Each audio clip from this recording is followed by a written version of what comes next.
Hi, hello everyone. ఈరోజు ఒక చిన్న టాపిక్ మాట్లాడుకుందాం. జనరల్గా అంటే ప్రతి వాళ్ళ జీవితాల్లో జరుగుతాయి, ప్రతి కుటుంబంలో కావచ్చు, ఆఫీసులలో కావచ్చు, ఎక్కడైనా జరిగే టాపిక్ గురించే మాట్లాడతాను నేను.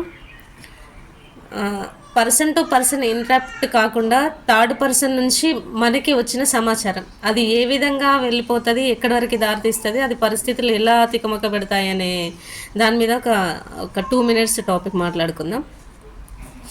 ఎవరైనా ఎవరి గురించి అయినా మన దగ్గరికి వచ్చి చెప్తారు, వీళ్ళు ఇలా చేశారు, వాళ్ళు అలా చేశారు, మీ గురించి ఇలా మాట్లాడుతున్నారు, అలా మాట్లాడుతున్నారు అంటే అది నిజమై ఉండొచ్చు, లేకపోతే వాళ్ళంటే గిట్టకుండా కూడా చెప్పుండొచ్చు, వాళ్ళని ఇంకేదైనా టార్గెట్ చేసి కూడా మాట్లాడుండొచ్చు.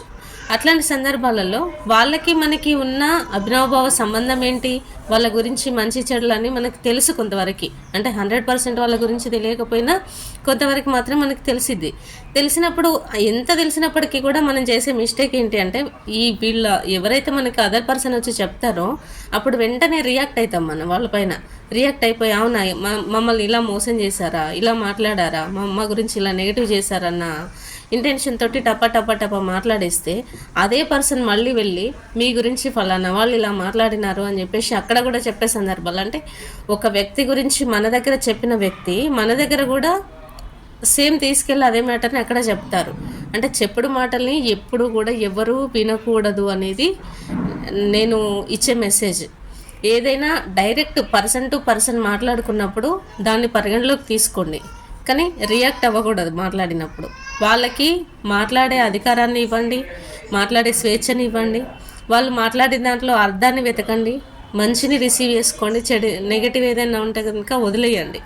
వాళ్ళకు వెళ్ళి అట్లాంటి సిచ్యువేషన్, అట్లాంటి సందర్భం వచ్చింది, వాళ్ళు అలా ప్రవర్తించారు, మాట్లాడినారు అని అంటే దానికి గల కారణం ఏంటిది, ఎందుకు మాట్లాడినారు, అట్లా వాళ్ళు ఎందుకు బిహేవ్ చేశారు అని చెప్పేసి పూర్తిగా ఆలోచించాల్సిన అవసరం అయితే ఉంటుంది. ఆలోచించకుండా మనం కూడా ఈ థర్డ్ పర్సన్ ఎవరైతే వచ్చి మనకు చెప్పారో అదే పద్ధతిలో మనము ప్రవర్తిస్తే వాళ్ళకి మనకి అసలు తేడానే ఉండదు. అసలు ఆలోచన విధానం అనేది కూడా మన మైండ్లో తగ్గిపోతుంది. ఈ సిచ్యువేషన్లో కొన్ని ఎలా అవుతాయి అని అంటే వాళ్ళు మన మీద ఉన్న అవినాభావ సంబంధం కావచ్చు, రిలేషన్ దెబ్బతింటుంది, వర్క్ దెబ్బతింటుంది, నమ్మకమే పోతుంది. ఇలా చెప్పుకుంటూ పోతే చాలా నష్టాలే ఉంటాయి, అందులో లాభాలు అయితే ఉండవు. కానీ ఫస్ట్ ఆఫ్ ఆల్ ఏంటి అంటే మన మీద వాళ్ళు పెంచుకున్న అవినాభావ సంబంధం కావచ్చు, ఇంకేదైనా ఎనీవన్ ఏదైనా కావచ్చు, ఆ రోజుతో మొత్తం పటాపంచలు అయిపోతుంది వీళ్ళు ఇలానా అని చెప్పేసి. ఇంకా కొంచెం సెన్సిటివ్ వాళ్ళైతే చాలా సెన్సిటివ్గా ఆలోచిస్తారు, వాళ్ళు చేసుకునే పనిని సరిగా చేసుకోలేకపోతారు, డిప్రెషన్కి వెళ్ళే అవకాశం ఉంటుంది. ఇంకా సెన్సిటివ్ వాళ్ళు అయితే కనుక వీళ్ళు ఇలా అన్నారా అని సూసైడ్ టెండెన్సీ వరకు కూడా వెళ్ళే సందర్భాలు ఉంటాయి. అవన్నీ ఆలోచించి, అంటే హ్యూమన్ సైకాలజీ అనేది చాలా సున్నితమైనది, దాన్ని అన్నిటినీ పరిగణించుకొని మాట్లాడుకుంటేనే బాగుంటుంది ఏదైనా కానీ.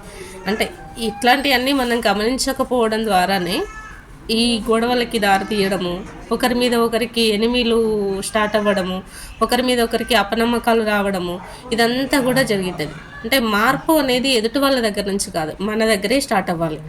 మనం మారినప్పుడు ఆటోమేటిక్గా ఎదుటి వాళ్ళు మారుతూ ఉంటారు. మన దగ్గర నుంచి ఈ మార్పు ఎవరికి వాళ్ళు నేను మారాలి అని అనుకోవాలి, అంతేగాని ఎదుటి వాళ్ళు మారాలి అనేది ఎప్పుడు ఎక్స్పెక్టేషన్ చేయకూడదు. ఎదుటి వాళ్ళు ఎందుకు మారుతారంటే అది వాళ్ళ లైఫ్, వాళ్ళకి అనుకూలంగా వాళ్ళు ఉంటారు, మనకు అనుకూలంగా మనం ఉంటాము. ఎదుటి వాళ్ళు మారాలి అనుకోవడము చాలా తప్పు విషయం. ఇంకొకటి ఏంటి అంటే ఎదుటి వాళ్ళ మీద మనం ఆర్డర్లు ఇస్తూ ఉంటాం, అజమాయిషి చెల్లాయిస్తూ ఉంటాం. అది కూడా నా ఉద్దేశంలో మాత్రం చాలా తప్పు.